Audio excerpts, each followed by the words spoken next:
Hey everybody, it's Mike.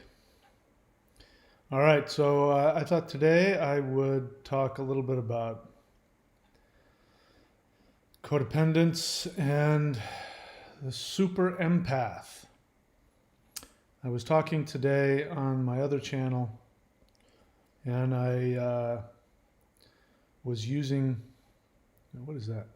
Oh. I was using Superman as an example, and I realized something. I realized why Kryptonite is part of Superman's narrative.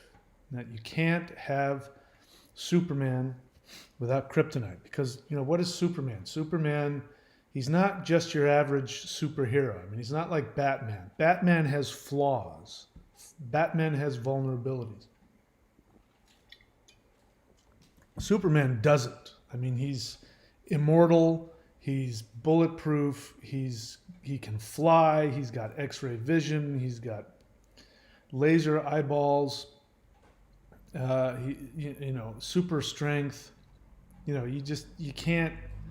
He's totally. There's just nothing that you can do to him. But he has the worst vulnerability. He's even more vulnerable than humans because he has kryptonite.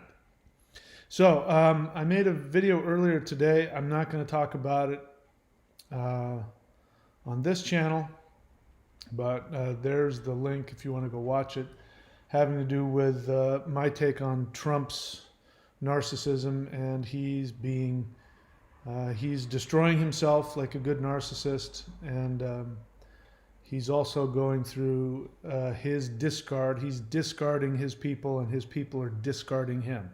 And so the point of all that is that, for those of us who've been in relationships with borderlines and or narcissists, we empathize with Superman or with the little boy. That's why this picture here is iconic for us, because we simultaneously have compassion and empathy for the little boy, but we also identify with Superman and or project onto him and or et cetera, et cetera. So when you got involved with your borderline, you were both of these. So you became both the hero and you became the victim, and you would go back and forth depending on what was happening. You also wanted your borderline to be the super empath also. When you were being love bombed, your super empath was scooping you up, and with their superpowers were making you feel loved, and you just lied there helplessly, let them love you. And then when they revealed, once you got to know them, they revealed their wound, their victimhood, and then you flew down and picked them up. So you go back and forth between these two. Now, anybody that comes onto this channel understands that, and they can listen to me talk about that all day long. But what they don't want to identify with is the villain. Because at some point, you will also become the villain. And as you know, what I've been trying to do is introduce to the idea that nobody in this relationship is free of narcissism. So what is it that makes a narcissist? A narcissist is somebody who has a chronic lack of empathy, who cannot empathize with somebody's pain. And either they're incapable of empathizing, or if they do have empathy, they have the ability to not have it affect them. They don't have to act on it. Whereas you, as the super empath, you don't have a choice. You have to rush in there. You have to go in and save whoever it is. You don't even have a choice. So if, the way you experience it is that when you feel that pain within you, you must go to take care of borderline, the narcissist, the victim. But Superman has kryptonite. And kryptonite destroys him. I mean, it is It's not just his vulnerability. I mean, it just destroys him from the inside out. So if you're a super empath, you're not just an empath, you're a super empath, then that means that you're vulnerable to kryptonite. And who is it that has the kryptonite? The villain. Walks around with a secret cache of kryptonite, waiting to use it. So again, you know my feelings about the whole super empath. In fact, when you click on the join button here, I suggest clicking on the super empath. And of course, I do that tongue in cheek. That's a joke, because the super empath is anything but a super empath. So as I've been talking about in my research, which I think explains it really well, the super empath is actually a covert narcissist. So if you don't like the idea of being a covert narcissist, maybe it's time to start rethinking how you view yourself in this scenario. And so today, as I was thinking about it, I was thinking about what kryptonite is and all that, which I'm going to get to in this scenario. I just wanted to see, I just wanted to listen to some super empaths on YouTube. So I just typed in super empath, and you know how YouTube gives you suggestions on what to search for. So I'm typing in super empath, and up comes this search term, super empath versus the greater narcissist. It's like, wow, there's not just a narcissist, there's a greater narcissist. So in other words, you have empaths and narcissists, and that's not enough. We have to have super empaths and greater narcissists. So we're talking about the super empath versus the greater narcissist. And I have to play this for you because I went to go listen, and I don't know. Should I tell you what to listen for? Let's just listen for it. Why don't we just listen for it, and you listen to it, and you tell me. Well, you don't have to tell me. You tell yourself if you hear yourself in this description. Okay, so this is, let's see, what is the name of this video? The name of this video is, the name of this video is The Super Empath is a Narcissist's Worst Nightmare. All right, I just want to respond to that title, but instead, let us just go ahead and listen to let's just go ahead and listen to this a little bit. All right, so here we go. Super empaths have this drive for justice, and when you push that certain button, we're just going to throw it right back at you. And the narcissist cannot stand this. Why can he get over on everyone else and make everyone else feel just as disgusted with renters or just as disgusted with his ex-wife as he does, but he can't get the super empath to change? The super empath is never on his side, and he needs that super empath as his adversary, because if he can convince that super empath of all of the horrible lies that he's telling, then he has become greater than great. But the super empath never falls for it. They may be caught off guard for a moment, but the super empath starts to sniff out the bull and starts to load it up and throw it back, and constantly throwing the bullcrap back into the bully's face. The super empath is the person who's most likely to stand up to someone who's bullying someone else and say, hey, look, you got to stop. This can't continue to happen. Look at yourself. What are you doing? What are you looking like? The super empath is most likely to stand up and do that. And the narcissist hates it. Absolutely hates the super empath for that. And the super empath and the narcissist relationship is one that cannot last long, because the super empath is so aware of what's going on, eventually catches on to all of the bull and just can't deal with it. It makes no sense. It will be considered insanity to continue that relationship. So the super empath just leaves before things get out of control. But the narcissist, being who the narcissist is, sometimes is able to push the buttons of the super empath and therefore causing this person to go into what's called supernova mode, which means that they're about to turn around and put their fangs into the narcissist, and they're not going to let go until they draw blood.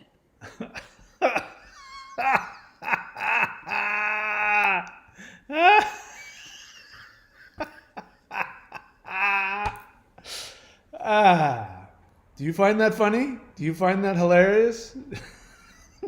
Do you find it ironic, hypocritical? I do. The way that this is described, the super empath. So first, the assumption is, my first question, of course, is always, because I come into the middle of the video and the super empath is explaining, here's the thing that's missing in all this. What is the point of a romantic relationship? The point of the romantic relationship, as I see it, I guess there's many points to it, but I assume that many of you share this same idea that at least one of the main points of a relationship is to be loved and to love. Did you hear any of that in there? The assumption is that this is a romantic relationship, and the super empath is with the greater narcissist, and the super empath is listening to the greater narcissist complain about, she says, renters. I suppose she dated somebody who had properties, and ex-wives. And so the super empath is going to, not at first, but eventually, the super empath is going to get hip to all of the bull crap, as she calls it. And then she's going to throw the bull crap back in his face. And the narcissist hates that. And she takes this glee in the justice. She talks about eventually the narcissist is going to do this, and the narcissist will catch the super empath off guard with his whatever it is that he's doing, complaining about renters or ex-wives. And then the super empath is going to explode and go into supernova mode. And then, I didn't hear it the first time, but I heard it this time. It's like, then she's going to sink her fangs into the narcissist until she draws blood. So, who is the narcissist here? The narcissist is the person who is getting psychopathic pleasure out of destroying the other person. I don't see anything in what this super empath is saying that's anything other than narcissism. There's no empathy there. The assumption is that you don't have a choice in being in this relationship. Which again, if you're this great super empath, how did you end up with the greater narcissist? Well, according to them, the narcissist needs the super empath. Well, does that mean the super empath needs the narcissist? So just sit with that for a little bit. The irony there.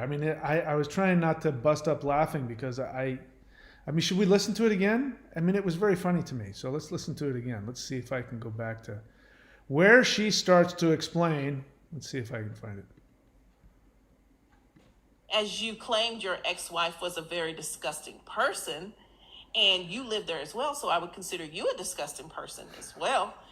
You were a renter, not taking care of someone else's property. So didn't that make you the same kind of person you're accusing these people of being? And I'm looking at these people's yards and houses, and they're keeping up just fine. Enough of that. And I don't know why you're always talking and saying things and coming at me like that and this and this and that. And I'm like, well, you're talking about people you don't even know. All right, enough of that. You're always dogging her out, calling her out of her name. All right. And the narcissist cannot stand this. Why? What is the narcissist? Let's talk about what you were doing. And because I can't stand. Super empaths have this drive for justice. And when you push that certain button, that I mean, we're just going to throw it right back at That certain button, you mean your codependence? The drive for justice, you mean your rage, your narcissistic rage from when you were damaged as a kid? Is that what you mean by justice? Is that why you're with the narcissist? So you can replay your childish rage at your narcissistic parents? Did your parents sit around and talk about people like that, and you're going to now finally say what you wanted to say to your narcissistic parents, to the person that you chose to be in a relationship with, even though you're a super empath? you. And the narcissist cannot stand this. Why can he get over on everyone else and make everyone else feel just as disgusted with renters or just as disgusted with his ex-wife as he does, but he can't get the super empath to change? Okay, so she's set up a scenario where she is going to be with somebody that she knows is going to complain about other people. And she's going to talk about how the narcissist gets over on everybody else, but not her. Why? Because she's a super empath. She's a super empath, and so she's going to stand up to the narcissist complaining about whatever he's complaining about. And he can't stand that. And what I hear in that is the glee. The glee she has about getting the narcissist goat, getting him in the position where he can't stand what she's doing. Basically what she's talking about is she's going to get in the position where he is powerless over her. And she's going to have all this power to reveal his faults and what's wrong with him. Now, I'm not trying to take the narcissist side, assuming she is with a narcissist. I don't know. But from what I'm hearing so far, I'm hearing a narcissist. She sounds like she has no empathy, that she's waiting for the scenario where she's going to stay with him long enough so that he'll push whatever buttons are in her so that she can then, she says there's a button in the super empath of justice. And then, of course, then she goes into supernova mode. Let's talk about that. The super empath is never on his side, and he needs that super empath. The super empath is never on his side. Empath means to have empathy for somebody, means to be on their side. The super empath is never on his side. What is she doing with him? His adversary, because if he can convince that super empath of all of the horrible lies that he's telling, then he has become greater than great. So according to her, if the super empath the narcissist is using the super empath to convince himself of these lies, and he's using the super empath, here are my lies about whatever. And according to the super empath, if he can do that, then he will become great. He'll become all powerful. But this is a fight for who's going to have the most power to do the most damage to the other person. So when the super empath when the narcissist, Freudian slip. It's like that, which one is which now? The narcissist is going to start to gain his power, and her desire is to lay him low. But the super empath never falls for it. They may be caught off guard for a moment. They might be caught off guard for a moment, meaning they might be codependent. They might be codependent for a moment, but that's before Clark Kent takes off his glasses. So when he's got his glasses on, he's just a normal human. But, he might act like a human for a second, but if I'm going to pull that cape out, you better be careful. You're going to see that red S here in a second. So you better just knock that off. But the super empath starts to sniff out the bull and starts to load it up and throw it back, and constantly throwing the bull crap back into the bully's face. The super empath is the person who's most likely to stand up to someone who's bullying someone else and say, so I hear her talking about bullying somebody who's complaining. Now but then she's going to become the the superhero and stand up to another bully. This again is projection. So this is, you hear, this is the super empath is most likely to stand up to somebody who's being bullied by somebody else. In other words, like Superman, she's going to go swoop in and temporarily save the person, but not actually fix it. You know, what came to mind as I was doing research for both of the videos today, somebody said it, I didn't make it up, but it was brilliant. Somebody was saying that Superman never solves any problems. That whatever Superman does is temporary. And he'll come in and with his superpowers, he will protect you from whatever the hell it is. The bus that's going over the side of the cliff, or the train that's being derailed, or the plane that's going to crash. He doesn't solve any problems. He doesn't fix, you know, the problems with aviation so that planes are safer. He doesn't fix the transportation problems with the bus. He doesn't give people the strength to avoid their own problems. He goes in with his superpowers, with his cape flapping in the wind, and he temporarily saves them. And then he hears another problem and he has a rush off and take care of that problem. So that's just what she described. The super empath is somebody who is most likely to step in and get in between some other bully and some other victim, but she's not going to actually solve the problem because she doesn't have the ability to do that. This is her way of projecting, you know, what happened to her as a kid. She needs to keep that going. Otherwise, she can't keep playing out this role. And then she doesn't have the excuse of going supernova. So here's Supernova again. Hey, look, you got to stop. This can't continue to happen. You know, look at yourself. What are you doing? What are you looking like? The super empath is most likely to stand up and do that. And the narcissist hates it. Absolutely hates the super empath for that. And the super empath and the narcissist relationship is one that cannot last long because... Really? I thought that, I mean, how can you be a super empath without a narcissist? You can't. The narcissist defines you. You've just told me that the narcissist defines you because you have a button within you that needs to get pushed before you stand up. You are off guard. The only time you are off guard is when you're in a dangerous situation. If you're with somebody that loves you, there's no need to have your guard on, so you don't even come up with the phrase of, I was off guard. So this is obviously somebody that you're dating because you're listening to them complain about their ex-wife and the renters or whatever the hell that is. And you're waiting for them to push that button. You are defined by your ability to fly through the air and pick up the infant. All right, let's see what else. I'm waiting for the supernova. Super empath is so aware of what's going on, eventually catches on to all of the bull and just can't deal with it. It makes no sense. It will be considered insanity to continue that relationship. So the super... If that's the case, then what are you doing with them? I mean, I hear you talk about that the relationship is doomed and it can't last because you're a super empath now and you're not going to let the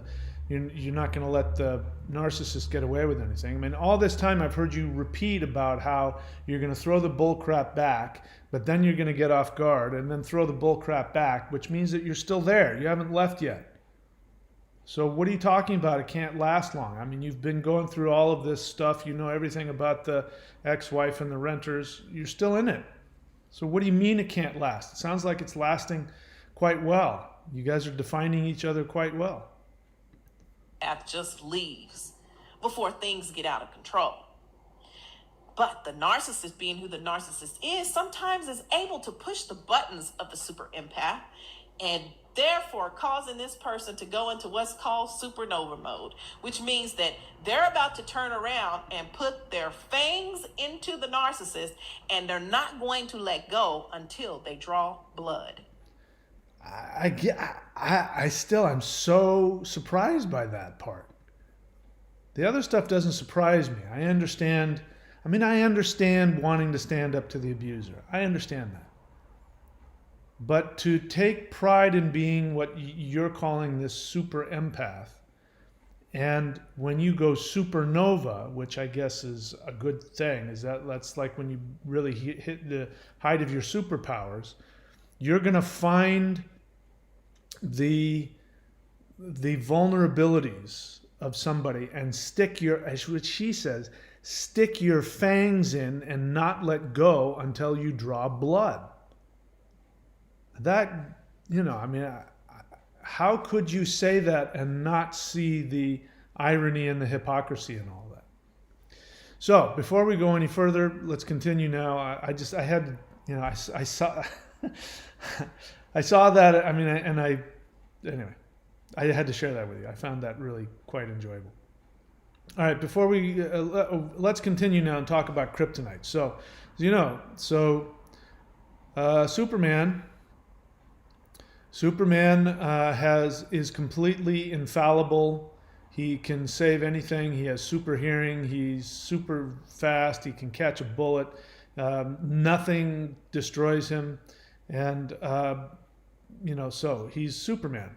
Except that he is more vulnerable than anybody else because of what? Kryptonite. Kryptonite will destroy him. So what is Kryptonite? Kryptonite is the piece of his home planet that was destroyed. His home planet had his mother and his father and his whatever other connections that he had there. And that was destroyed. And so now he is the superhero. He is the superhero and he doesn't have a home. So when he needs to go be himself, he can't be around other people because they'll see him and they'll always want something from him. So he has to pretend he's somebody else. So he puts on glasses, and for some reason the glasses keeps us from recognizing him. And let's see if it works. Okay, here I am. All right, do you still recognize me, or do I look like a completely different person now? But he puts on his glasses and now you can't recognize him. And he puts on a regular suit and tie, and he's mild-mannered Clark Kent. But, that doesn't work either because he's still not himself. So in order to just be himself, he has to go to the loneliest place on the planet, which is the North Pole. I mean, he can't even go to the South Pole because there are penguins down there. So he has to go to the North Pole. He has to go to the North Pole all by himself, and he sits in his North Pole thing and he plays with the magic crystals and listens to Dad talking. Oh, woe is me, nobody knows who I am. And if you want to destroy the super empath, there's one thing you can do. You can talk to them about their origin, their family of origin, which is Kryptonite.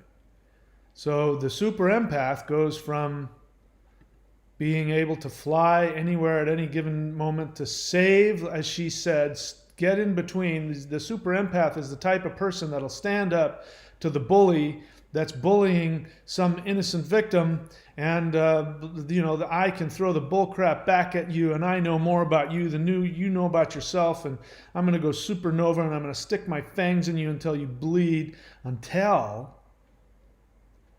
they actually have to look at that this is all projection. This is all their family of origin. And so the thing that it destroys Superman is the Kryptonite, which is, so tell me about your need to pretend to be have all these superpowers, when in reality what's going on is you're running away from the pain you never looked at as a child, the pain you never looked at when you were a toddler, your mom wouldn't pick you up and love you. And that is the Kryptonite that destroys Superman. But the reason why the super empath is constantly in this relationship that's never going to work, that they're about to leave, but let me just go supernova once, or the fantasy here with the super empath that I just clicked play. It's just so easy. I just click play. All I have to do is just listen. the fantasy here is that she wants to narcissistically destroy her abuser. Before she does that, she is going to, as she describes, she's going to make herself indispensable to the narcissist. As the narcissist complains, as the narcissist, again, I'm using her description, complains about his ex-wife or the renters or whatever it is that he's complaining about, she's not going to actually try and help him. She's not going to actually try and listen to him. She's not going to be in any way empathetic to him. She's going to stand up and throw his bullcrap back in his face. No, you didn't. And then when he responds the way he does, because he's a narcissist, and then according to her, she'll drop her guard. You know, that's called a feint, right? In boxing, you drop your guards to have the opponent, go, try and jab you. So you drop your guard so that the other person will jab, which opens him up, and then, you drop your guard and then you go in and you take him out. So she's describing that. She's describing that she's with somebody that she knows is a narcissist, she knows doesn't love her, and she never once says anything about loving him, wanting to take care of him. That the whole dynamic is that this is somebody who complains about these people and those people, and she's not going to put up with that bull crap. And then she's going to drop her guard so that he'll come in and try and do something, and then she's going to bam! She's going to nail him. And she's going to, then, according to her, that's going to stimulate him to want to react narcissistically, who wouldn't get defensive. And then she's going to go supernova, stick her fangs in him until she draws blood. The fantasy is the psychopathic fantasy of the borderline and the narcissist. There's no difference. It's a battle to see who wins. And what she wants is to give the narcissist what she knows is the thing he can't tolerate, which is to be abandoned, to be rejected. So the game, according to her, is to be the first one to reject before she gets rejected. Because if she gets rejected, then she's a failed super empath. Then she was, destroyed by kryptonite. So she wants to avoid that, which is, as you know, the narcissist and the borderline, their mental illness is genius at getting them to always have you be the one that's discarded. My borderline ex was, I don't know that she bragged about it, but she said, yeah, I've broken up with every person I've been with, like it was just a fact. Of course, I was going to be different. Why I thought I was going to be different, I don't know. But I was going to be different, but she broke up with every, because that's what borderlines do. That's what narcissists do. That's what cluster Bs do. The whole idea is to avoid being discarded, so they discard you first. Anyway, so I just thought I'd bring that up. I'm not, the impact of what I felt I'm not delivering, which is that Superman goes around and saves the poor innocent kid from the train, or whatever this is from the 70s movie there, whatever that he's saving that kid from. And the idea is that Superman is completely superior because he's Superman. Super means above. He's above everybody else, but he has nothing but love. He has no needs. And that's really a defense against remembering and acknowledging and working through what happened to him. Because for the super empath, what is really most destructive to them is not the narcissist, because according to her, the narcissist can do his thing and eventually she's going to go supernova and sink her fangs into him, which means she has venom. She's going to attack him with venom. She's going to find the most vulnerable aspect. She sounds just like a borderline. She's going to find the most vulnerable aspect of the narcissist, and she's going to, stick her fangs in there, and that's the venom. You can't get more. I mean, there's nothing worse. Getting hit over the head, that's bad. Getting stabbed, that's bad. But getting poisoned by having somebody sink their fangs into you, you can't get worse than that. That's her fantasy, her psychopathic fantasy of destroying her parents. But what her kryptonite is, as she says, taking a look at yourself. Which means if she were to go back to the pain of her family, of what her mother did or what her dad did, they never loved her, they never saw her. Bear in mind that Superman is never loved. Nobody loves Superman. Because Superman's entire reason for existence is to temporarily save you from danger without ever actually fixing the problem. That's his whole reason for existence. If he doesn't do that, he's no longer Superman, he's just Clark Kent. And you see, nobody gives a crap about Clark Kent. Even Lois doesn't like Clark Kent. Clark. But Superman, it's a transactional relationship. So it means that as a kid, Superman never, and as you know, Superman had to leave home because home was exploding. So as a baby, oh my God, think about it. It's just so narcissist and borderline. As an infant, by himself, he's launched out into space as his home planet is destroyed. His parents that are supposed to love him unconditionally and train him to be individuated and love himself. He never has that. He's sent off into space as an infant in the emptiness of space where nobody sees him, loves him, takes care of him. And as a result of that emptiness, by the time he gets to Earth, he has superpowers. Then he has the foster parents who don't really ever love him. They have to look and, oh my God, look at he's our boy, but we can't really control him. And they don't really love him. They don't really understand him. They look up to him and they kind of shake in their boots at Clark when they find out who he really is. And there's always been something different about him. And we're not really your parents. I mean, it's just so clear now. The symbology is so clear. He's a borderline. He's a borderline narcissist codependent. Remember, have I shown you this? The Karpman triangle. You guys are all in it together. Borderline, codependent, narcissist. It's all the same. You're one of these. You're somewhere on this, right? You're the victim, the persecutor, the rescuer, and it goes back and forth.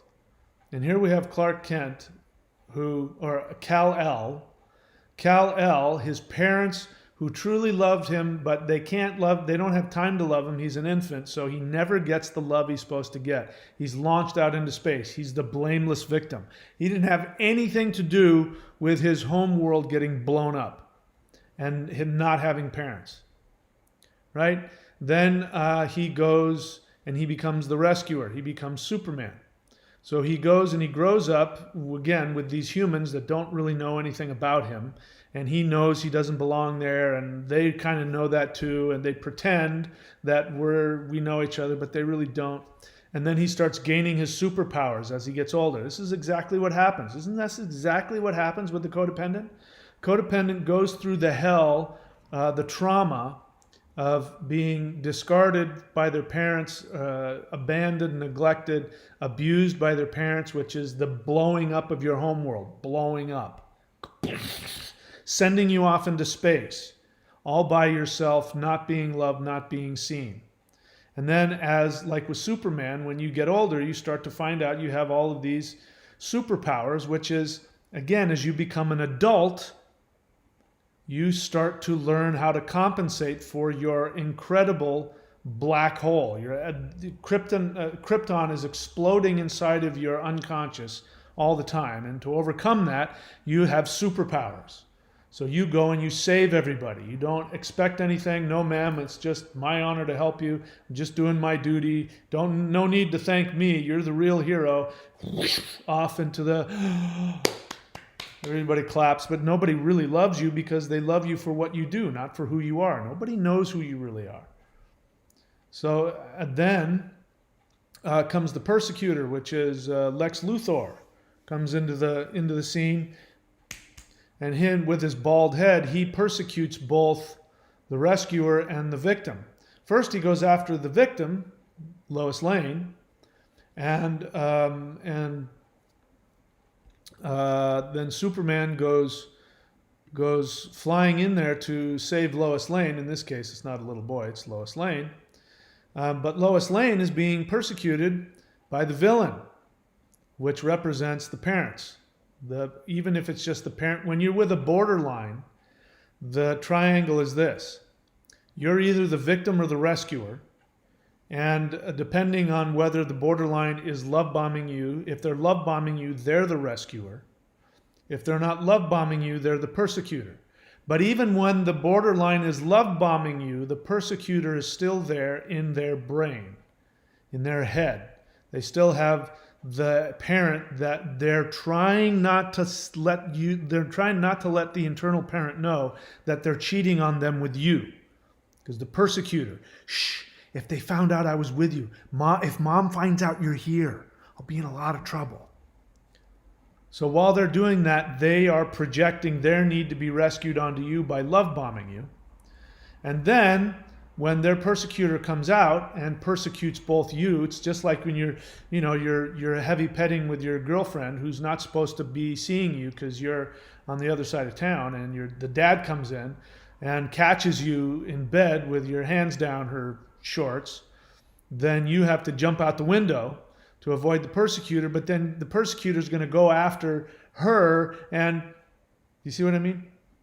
I mean, it's just so clear to me now. Superman's a borderline.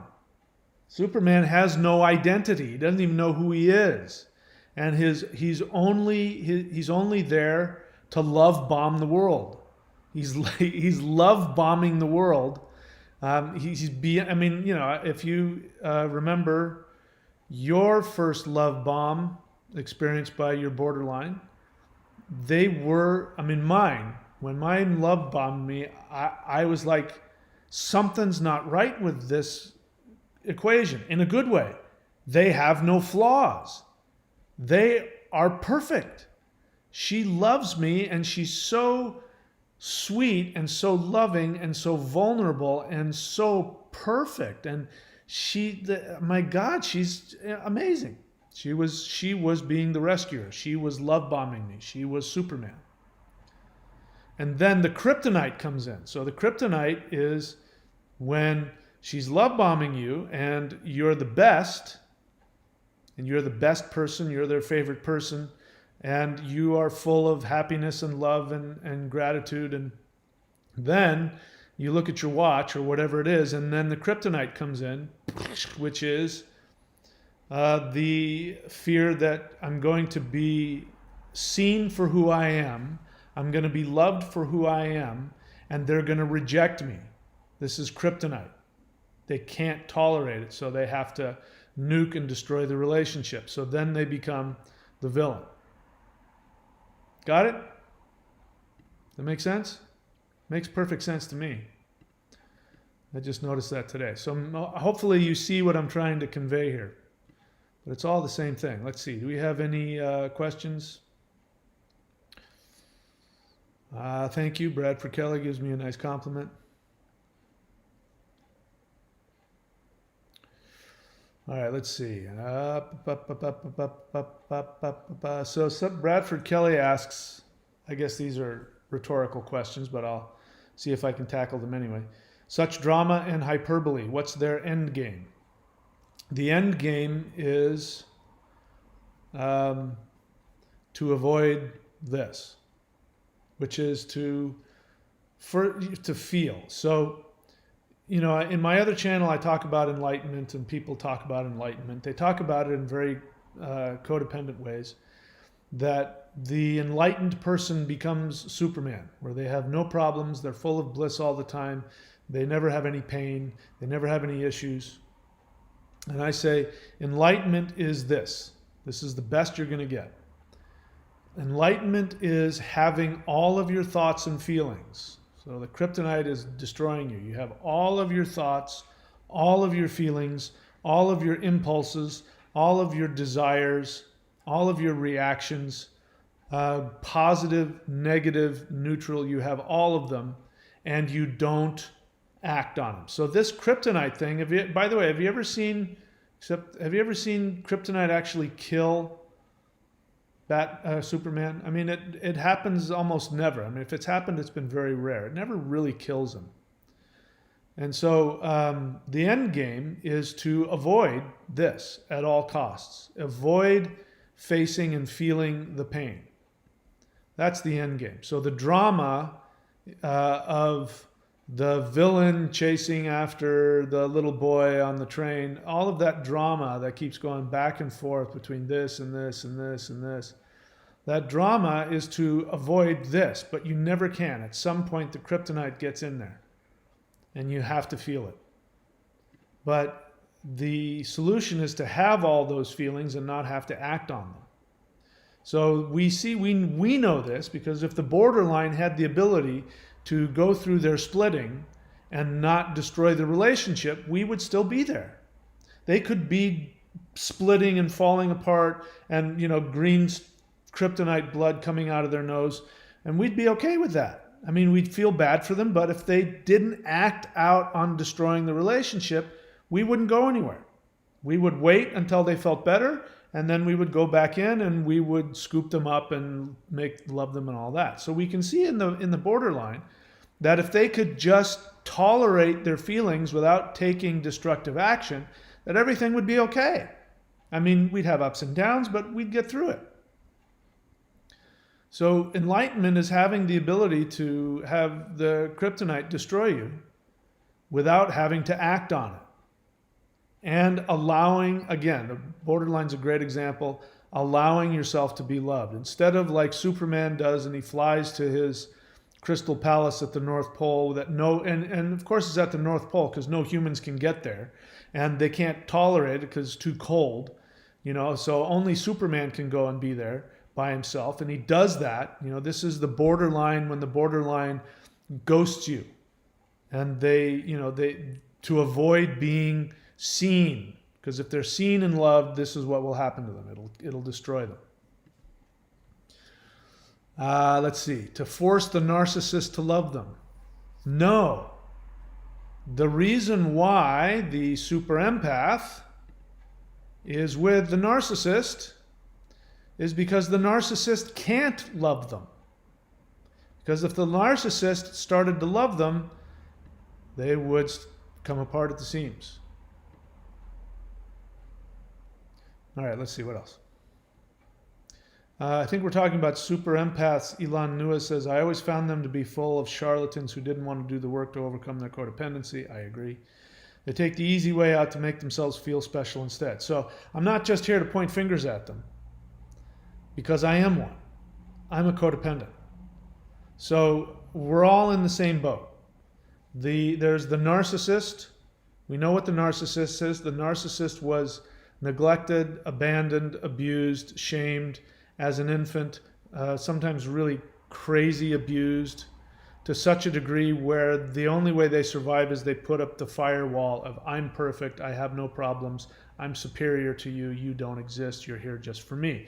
That is an overreaction to their actual state, which is pure emptiness and tremendous need, but they have assumed that nobody will ever love them. This is the difference between the borderline and the narcissist. The narcissist has concluded, I am unlovable, nobody will ever love me, therefore I will never, ever let down my guard, ever. And if they do let down their guard, it will kill them. The borderline lets their guard down all the time, but it's connected to this dance of going from villain to borderline to villain. It has to go from one to the other. Actually, they do all three. They love bomb you, then the kryptonite hits, and then they become the psychopath to defend themselves. You're the codependent. So I make fun of the super empaths. I'm making fun of myself because I was that. When I was with my borderline, I was, no, Freudian slip. I had the red cape and I scooped her up and I would take care of her no matter what. And I would always be there for her no matter what she did because she's been through so much. I'm the only one that can help her. And if I can just get her to love me, if I prove to her that I'll never hurt her, then she'll stop splitting on me and then she'll love me forever, which is really what you said here. What is their end game, meaning the super empath, to force the narcissist to love them? Yes. So did you consciously put that there? That's a great rhetorical question because that's exactly what we did. It's exactly what I did. And that's what I'm trying to point out, is that if you're on a spectrum, and it's not a spectrum of good versus bad. It's all of this cluster B. A codependent is a failed cluster B. So the narcissist is the person who's responding, the firewall to the horrific damage and trauma that was done. The borderline is a failed narcissist. They tried to put that firewall up, but it doesn't always. It falls, and they go back to their needing to love you and love bomb you and all of that, and then they go back and forth. And the codependent is just a little bit further away from that. But the codependent is the villain, because as we've seen, if the narcissist doesn't love us or the borderline doesn't love us, what do? You can go on here. I don't even have to look. I already know. Should I go looking? Let's find it. All I have to do is go look for some of the latest comments, and we'll find codependents who found my channel who are going to say something about how the borderlines are evil. I just have to look for it. All right, here's all that. Let's see if I find anything there. No. The only advice I have is run as far away as you can. They're nuts. Well, okay, that's not really calling them evil. Let's see. I'm about to give up here. Okay, because I did all that political stuff, so that kind of got in the way of this.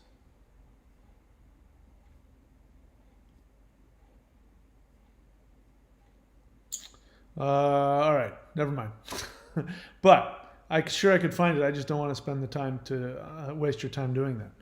All we have to do is find when the codependent has come to the conclusion that the borderline will not see them again, when the borderline has discarded them, then all of a sudden the borderline becomes evil. And then you have this fantasy. So here's what I'm going to say about the super empath that I played earlier. That fantasy that she talked about, where the the narcissist is coming at you with complaining about this and complaining about that, and I'm the kind of person, I just don't put up with that, and I'll just throw that right back in your face, and I'll say, well, let's take a look at you. What's going on with you? Why are you doing that? And then, of course, sometimes I drop my guard. Oops, I dropped my guard with a narcissist. I dropped my guard, and then they did the thing this, and they said that, and then I go supernova on you, and I quote, stick my fangs in you until I draw blood. That's the fantasy. That, I feel very certain, is the fantasy that never happened. Here's what I think did happen. What I think did happen is that she was with the narcissist, and they did have a lot of those conversations where the narcissist is complaining about this person and that person, and the good codependent went rushing in there to try and fix it, and then got frustrated and says, why are you talking about that? Blah, blah, blah, blah, blah. Drama, drama, drama. To which the narcissist then abused and then discarded. Says, I'm done with you. You're not fun supply anymore. I've got what I wanted. I am out of here. And won't pick up his phone. And then the codependent becomes the super empath and then replays what should have happened which is what she gives us here, which is, and I told him this and I told him that, and then I went supernova on him and he couldn't stand it. I told him right to his face how full of crap he was, and he couldn't stand it because I saw him for who he really was. I stuck my fangs into him and then I discarded him. That's the fantasy. That's not what happened. That's what she wants us to think happened, but that's not what happened. What else? And before I go any further, how do I know that? Because that's what happened with me. I got discarded by my borderline, and I had those fantasies, and I had planned on. I didn't follow through with it because I realized it wasn't going to go anywhere, and I realized I couldn't. I became aware there was no way I was going to win. So unlike the super empath who believes that they're going to win, that, I have the narcissist number and they can't get past anything on me, and they hate how I realize there's just no way. I'm in love with her and I want her to love me, and if I try and pretend like I'm going to have and I'm going to tell her what's what, and when she calls me back, I realized that's going to last 5 seconds, and next thing I know, I'm going to be over there, whatever, I'll be back over there. Maybe I'll be pouting a little bit. And they'll love bomb me, and then I'll be okay. And then we're going to be okay. All right, now we're not going to do this again. Yes, I promise, Mike. I'm over that. And I realized what I did, and now I know what from now on. Just don't say this word, and I won't do this, and we'll be okay. And then it happens all over again. So what you're looking at there with the super empath is, might as well call it the dumped empath. Super empath is just another phrase for the dumped codependent. The codependent in the fantasy denial afterwards about how they're going to get theirs, and they're going to get that borderline or that narcissist, and they're going to show them what's what. See it on my channel all the time. This is why some of these guys really are secondary psychopaths, where they know how to manipulate the borderline to use them for sex and then toss them aside. That's a psychopath. That's a narcissist. That's not a codependent. That's not an empath. Like I said, I heard no empathy in anything she said. Not one word of empathy in there. Let's see. Miss B Critique says, I'm BPD and narcs are addicted to me. Yep, that's right. And you're addicted to them.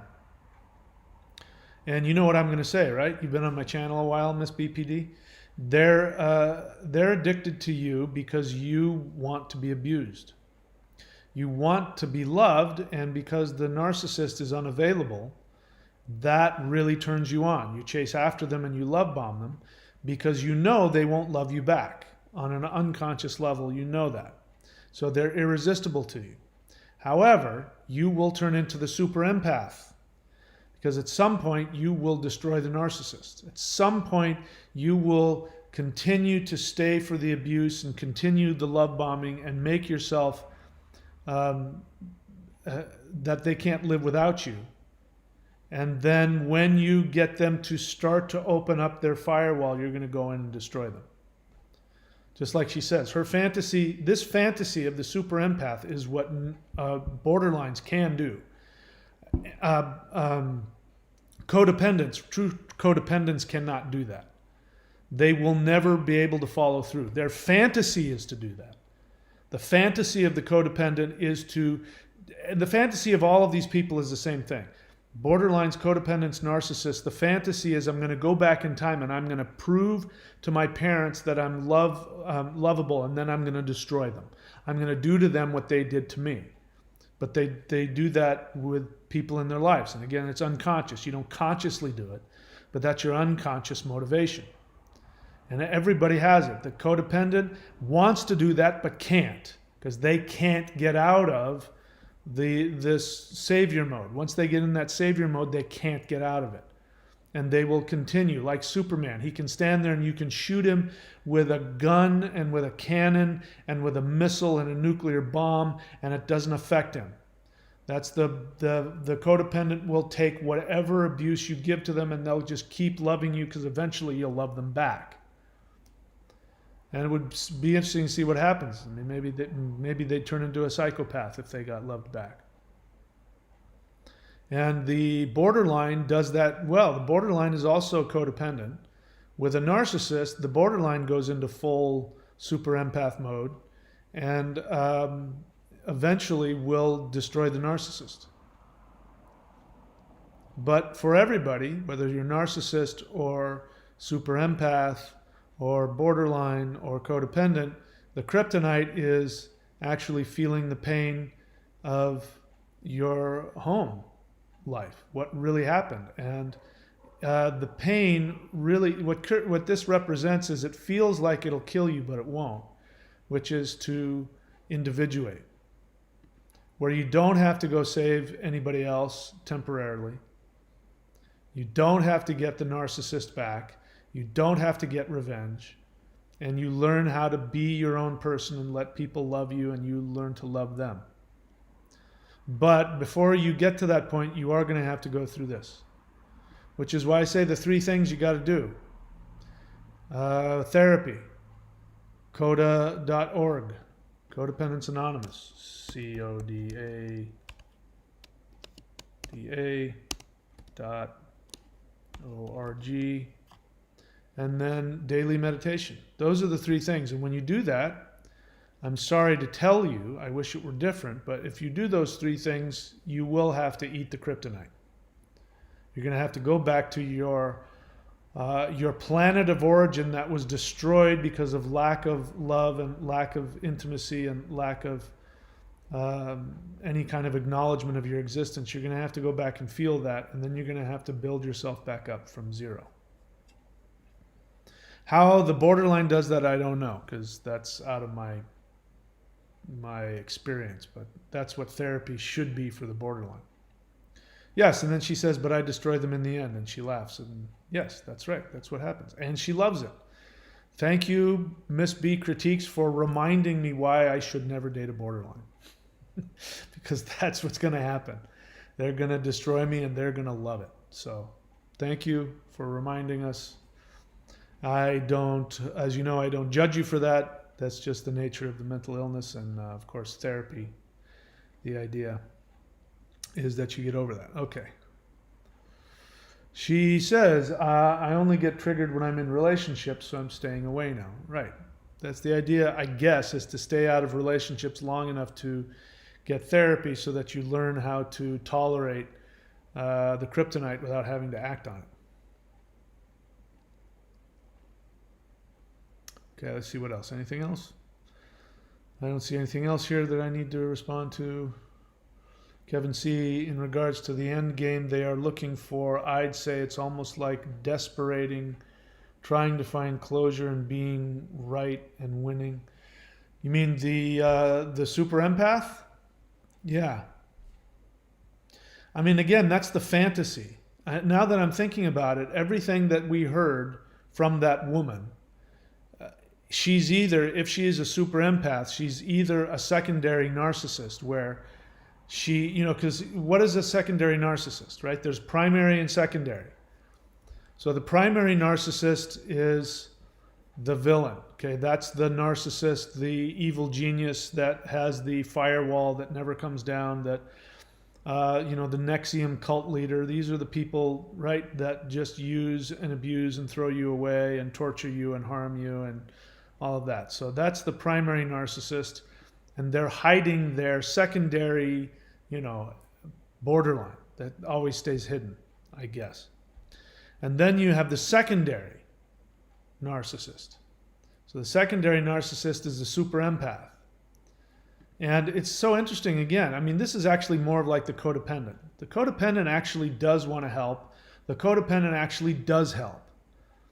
But the codependent is only doing it because that's their job, and that's the only way that they'll get love, is because that's what they're supposed to do. They put on the red cape and nobody ever really sees them, and they know that, but no, that's okay, ma'am. I'm just here to help. No thanks necessary. The codependent actually wants to help. The super empath doesn't want to help. The super empath wants to make themselves indispensable to you And they do that through people pleasing. So they love bomb you, but it's not the kind of love bombing that the narcissist does, which is to get you into their supply. The super empath will do things for you and then will have it tabulated up and then guilt you for it afterwards. And if you don't give them what they want, then they have an excuse to be the victim, and they'll cry and complain, and they'll use guilt to get you to stay with them, and that's how they abuse you. And then they have this fantasy of destroying you. But first, they're going to people please you and love bomb you and all the other stuff that they do, and they want you to abuse them so that they can then self-destruct and use that against you. I remember hearing about a woman.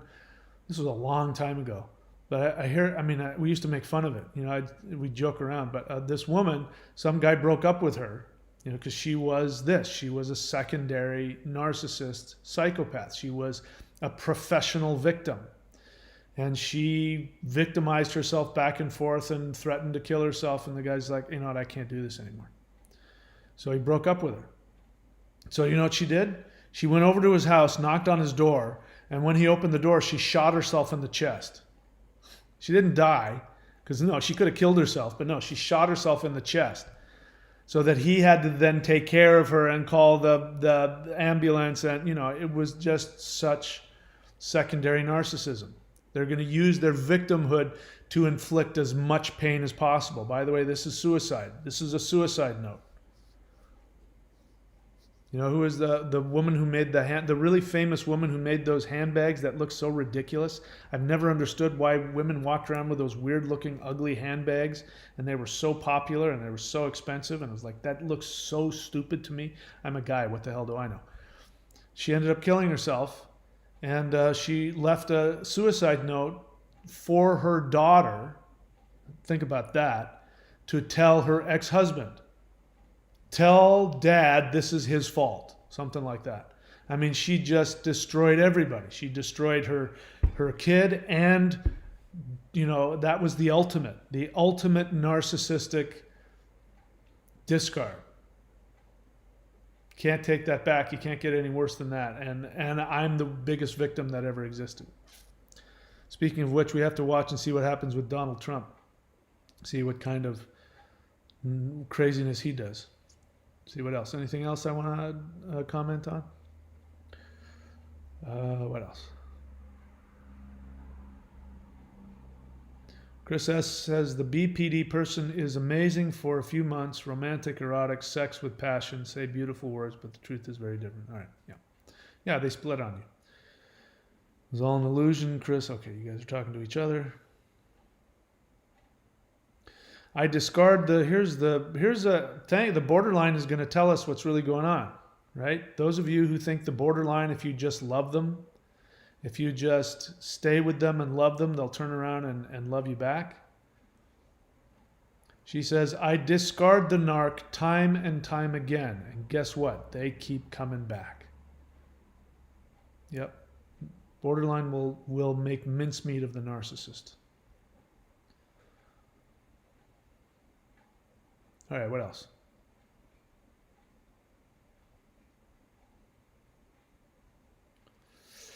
All right, so we're all pointing fingers at super empath. Yep.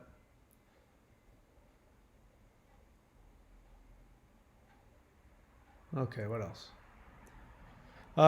Miss B critiques self-professed borderline says, the narc said he thinks he's in love with me because I keep him on his toes. She's not sure what that means. What that means is that you're both abusers. And you keep him on his toes, meaning that he can't completely, if he were to get just a codependent, he could really get them underneath his thumb and manipulate them and discard them and use them and feed off of them, but that's too boring. So because you are abusing back, you guys are playing this tennis match of abuse because you're both narcissists. Yours is narcissist, yours is borderline, and his is overt narcissism. You play this tennis game back and forth with each other because you're both trying to win. You're both trying to destroy the other person before you get destroyed. And normal codependents just aren't nearly as fun. They're just too easy. You're not as easy. So it means you're a good narcissist. You're able to, keep them going. Let's see. All right, that's it. Nothing else. All right, guys. So I left in here, I'll leave it again, but I left in the description I left in the description a link to Trump and narcissism and his followers, and how his followers, I make the argument that his followers are actually secondary narcissists. And they're proving themselves because now that Trump is destroying himself and he had to abandon them, they're turning around and they're going to execute him. I mean, they're now saying Trump is a coward and he's a traitor and we're going to execute him now. I mean, these are the same people that were saying we have to save our fearless leader. We'll do anything. We'll storm the Capitol because we love him so much. Now he says no more violence, and if you're my follower, you don't do violence. Well, now they have to kill him, which is exactly what Miss B Critiques says. That eventually she's going to have to kill the narcissist. I mean that symbolically, right? In case YouTube is listening, I don't mean that literally. All right, that's it. Nothing else. There's a thumbs down already. Yes, I have my nemesis. There's the person on there, the cured from borderline personality disorder, who might not be her. It might actually be a super empath who doesn't like what I'm saying. A super empath coming on here thinking that I'm going to talk about how we're gonna show those narcissists what's what, and we're going to go supernova, and we're going to sink our teeth into them, and we're actually superhumans, and we're bigger and better than those normal people because we're super empaths. Maybe she wanted to hear that and she didn't get it. She gave me a thumbs down. I don't know. Maybe it could be anything, I guess. All right, that's it. I'm getting loopy here, so it's time for me to go. Thanks a lot. I'll see you guys when I see you.